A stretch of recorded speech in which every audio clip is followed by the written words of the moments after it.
Sakhi the house of Kanchi weaves Telangana Andhra Pradesh. నమస్తే రమగారు. నమస్తే జయ. రమగారు, నవరాత్రుల్లో 4వ రోజులో ఉన్నాం. ఈ రోజు యొక్క విశిష్టత, ఈ రోజు ఆశ్వీజ- అమ్మవారు ఏ అలంకరణలో ఉంటారు, మన పూజ విధానం ఏ విధంగా ఉండాలి? ఆశ్వీజ శుద్ధ చవితి. ఈ చవితి 4వ రోజున సాధారణంగా మనం కాత్యాయిని పూజ చేసుకుంటారు. అయితే మనకి కనకదుర్గా దేవాలయంలో విజయవాడ ఇంద్రకీలాద్రి మీద మహాత్రిపుర సుందరి అవతారం వలేస్తారు ఈరోజు. ఈ మహాత్రిపుర సుందరి అంటే అమ్మవారు అటు ఇటు సచామర రమావాణి సవిదక్షిణ సేవిత శివకామేశ్వరాంకస్థ శివ స్వాధీన వల్లభ ఈ స్వరూపాల్లో కనపడుతుంది. లలితాదేవి అనగానే మామూలుగా మనం ఎక్కడ కనపడతారు, ఏదైనా ఫోటోలో చూసేసరికి పరమేశ్వరుడు పడుకుని ఉన్నట్టు, అవును, ఆయన అంకం మీద తొడల మీద ముళ్ళో అమ్మవారు కూర్చుని ఉన్నట్టు, అది కూడా ఏమిటి ఇట్లా స్థిమితమైన రూపంతో పాశాంకుశాలు ధరించి, తర్వాత ఏమో చెరుకు విల్లు ధరించి, పుష్పవాణాలు ధరించి స్థిమితమైన ప్రశాంతమైన స్వరూపంతో కనిపిస్తుంది. చతుర్భుజిగా కనపడుతుంది అమ్మవారు. ఈ స్వరూపంలో ఉన్న అమ్మని ఈ రోజున మనకి కనకదుర్గ దేవాలయంలో చూపిస్తారు స్వరూపం. అయితే అమ్మవారిని మనం కాత్యాయని వ్రతం అని చెప్పుకుంటాం ఈ రోజున. ఈ కాత్యాయని వ్రతం ఏంటంటే శ్రీకృష్ణుణ్ణి భర్తగా పొందటానికి గోపికలు ఆచరించిన వ్రతంగా చెప్తారు. ఈ చతుర్థి నాడు మన త్రిపుర సుందరి అవతారమైనా చెప్పుకోవచ్చు అమ్మవారిని, లేదా కాత్యాయనిగా కూడా చెప్పుకోవచ్చు. ఎవరైనా వివాహం కావాల్సిన కన్యలు ఉంటే ఇంట్లో వాళ్ళతోటి కాత్యాయని వ్రతం, కాత్యాయని కథ చెప్పుకోవటమే. కాత్యాయని దేవి ఆమె స్వరూపంతో ఆమె కూడా ఇలా పాశాంకుశాలు, తర్వాత ఏమో పుష్పబాణ హస్తగానే కనపడుతుంది. ఆమె స్వరూపం కూడా ఇలాగే కనిపిస్తుంది. అయితే ఇక్కడ మహాత్రిపుర సుందరి అని ప్రత్యేకంగా చెప్తారు. పులిహోరని నివేదనగా ఇస్తారు అమ్మవారికి. బాగా అంటే మంచి కలర్ఫుల్ గా ఉండాలన్నమాట పదార్థం, పసుపచ్చగా పచ్చటి పదార్థాలు. అమ్మవారికి మనం వేసుకున్న పసుపచ్చ లాంటిది కానీ, పసుపు కానీ, ఆ తర్వాత నారింజ రంగు ఆరెంజ్ కలర్ కానీ, బాగా రిచ్ దట్టమైన నారింజ రంగు కానీ ఆ వస్త్రాన్ని సమర్పించవచ్చు. అయితే ఇప్పుడు కాత్యాయని వ్రతం గురించి చెప్తాం. కాత్యాయని వ్రతం గోపికలట, ఈ గోపకులంలో పుట్టిన ప్రతి కన్య శ్రీకృష్ణుడినే భర్తగా కావాలని కోరుకునే వాళ్ళట. ఈ భర్తగా కావాలి అంటే ఇది ఒక గోపిక కృష్ణుడు, ఒక స్త్రీ ఒక పురుషుడుగా చూడకూడదు. ఇప్పుడు గోపకులంలో పుట్టిన వాళ్ళందరూ కృష్ణుడికి మేనమరదళ్ళే అయ్యుండకపోవచ్చు. అందులో కొంతమంది బాబాయ్ కూతుర్లు, పింతల్లి కూతుర్లు కూడా ఉండుండొచ్చు. కానీ ప్రతి కన్యకకి భర్త కావాలి, కృష్ణుడే కావాలని, అలాంటి వాడు కావాలనిపిస్తుంది. మనం దీన్ని ఎట్లా చూడాలంటే ప్రతి మానవుడికి, ప్రతి జీవికి భగవంతుడు కావాలి. ప్రతి గోపిక ఒక జీవాత్మ, ప్రతి జీవాత్మకి పరమాత్మలో లీనం అవ్వాలని ఉంటుంది. అదే దీని గతి.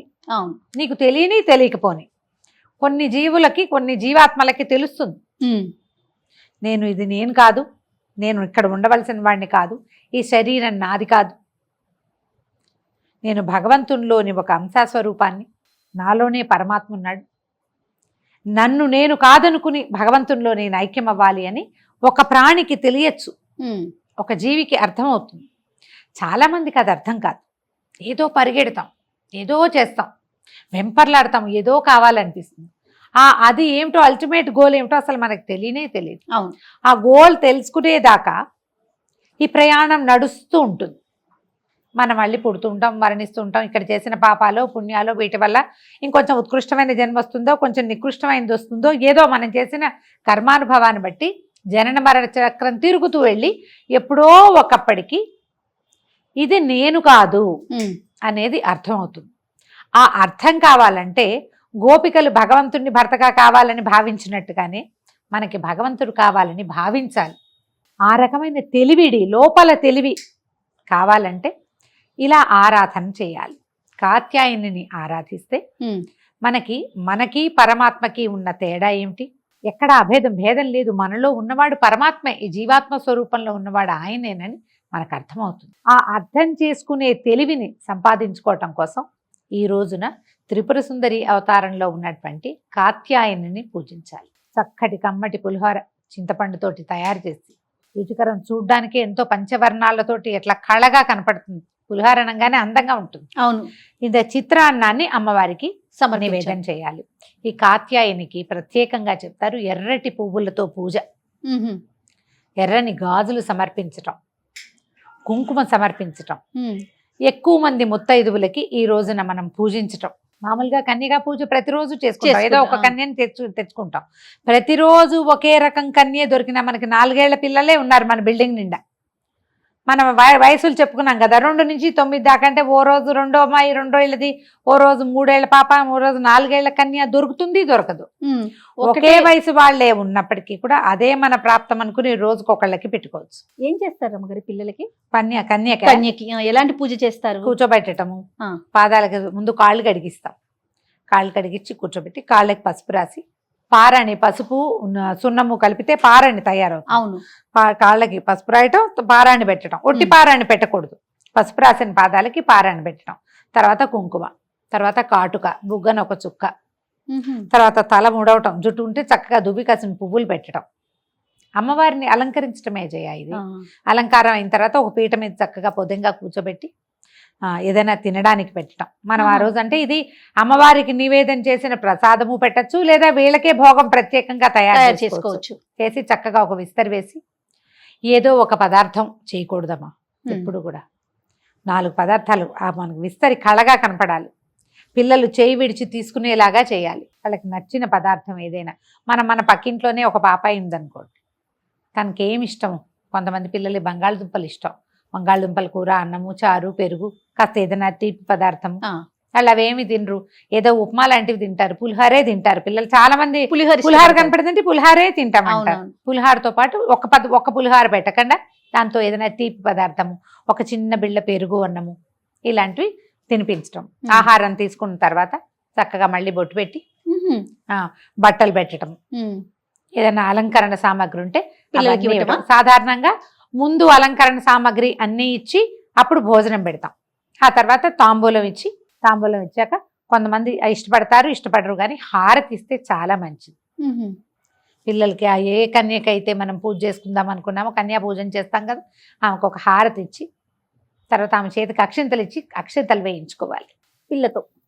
ఆ కన్యకతోటి మనం అప్పుడు కుమారి స్వరూపం, ఆవిడే బాలా స్వరూపంగా పెట్టుకున్నాం కదా, ఈ బాలా స్వరూపానికి నమస్కారం చేసుకుని తదుపరి జన్మల్లో అయినా నాకు భగవంతుడిని చేరే దారి, నీ దగ్గరికి వచ్చేసే దారి చూపించమని. ఇప్పుడు దసరా ఏ పండగల్లో అయినా కూడా మనకు దేవతార్చన ప్రధానాంశంగా ఉంటుంది. ఏ పండుగైనా వండుకోవటం తినడమే మన జీవితోధ్యాయం అయినప్పటికీ ఖచ్చితంగా దైవారాధన ఉంటుంది.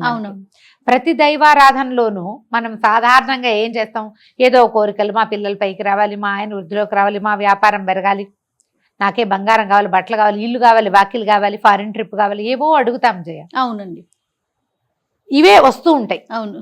అయితే పండగలకి మనం ఎప్పుడైనా సరే ఈ రోజుల్లో ఇది కోరితే వస్తుంది అలాంటివి చెప్పం. ఇది ఇప్పుడు చేయాల్సింది అంతే.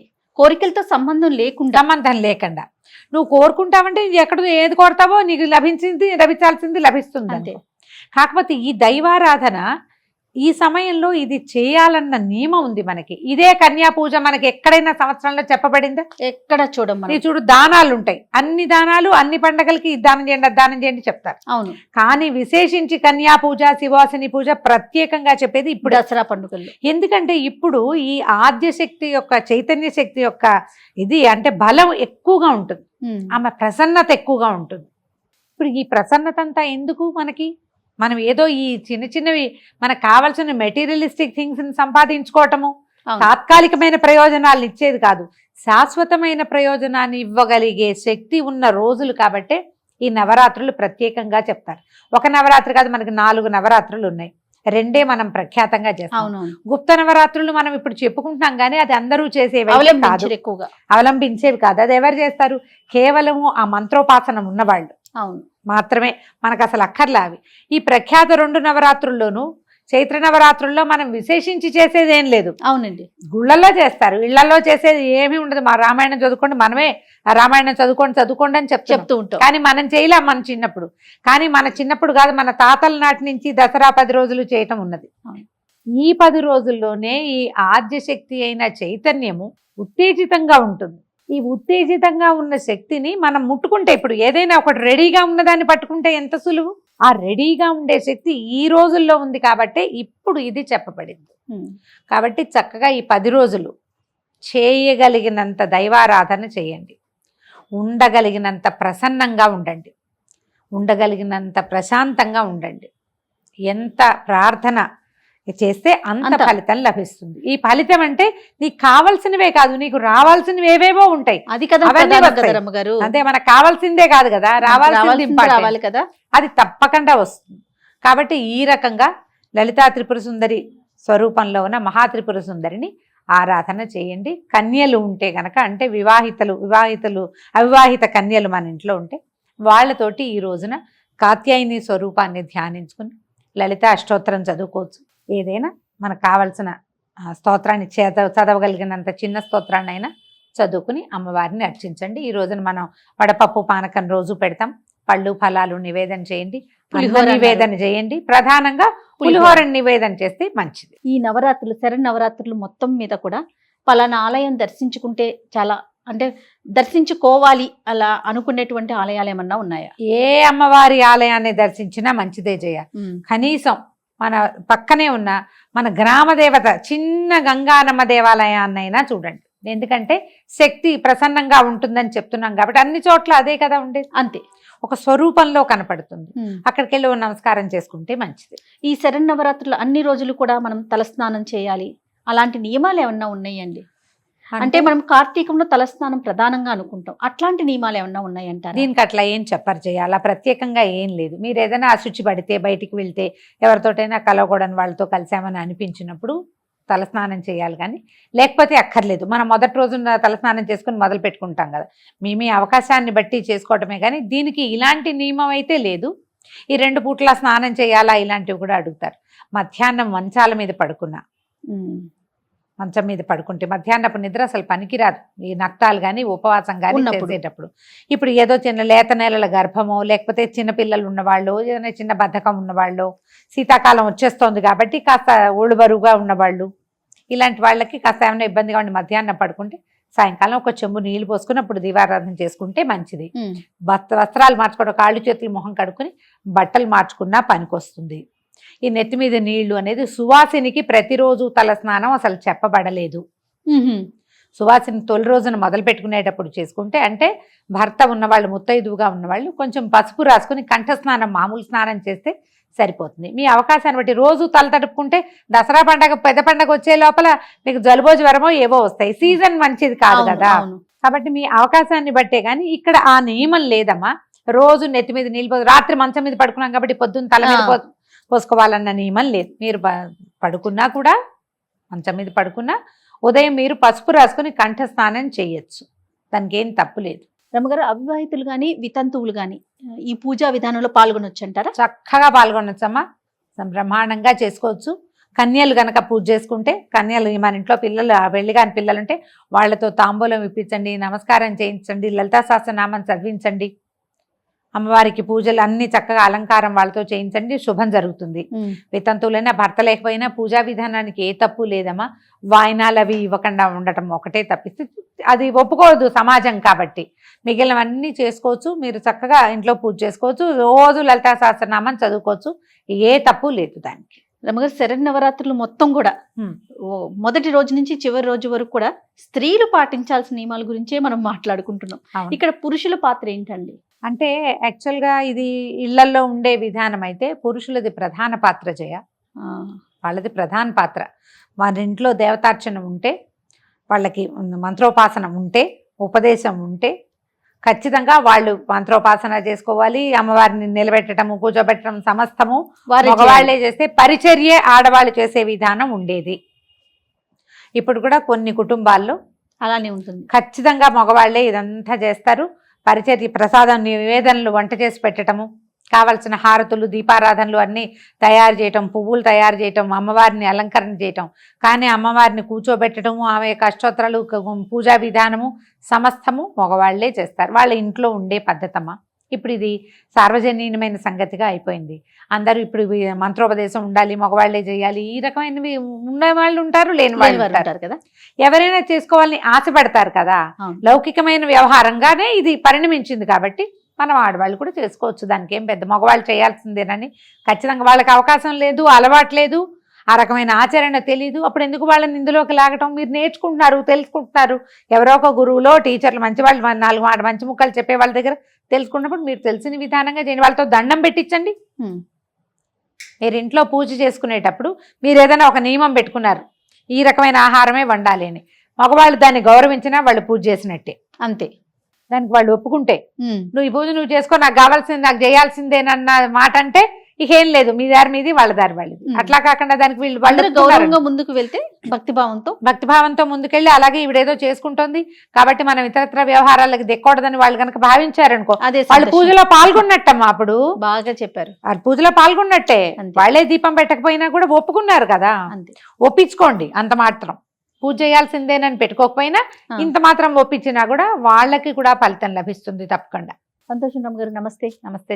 Anchor's dress courtesy by Saki.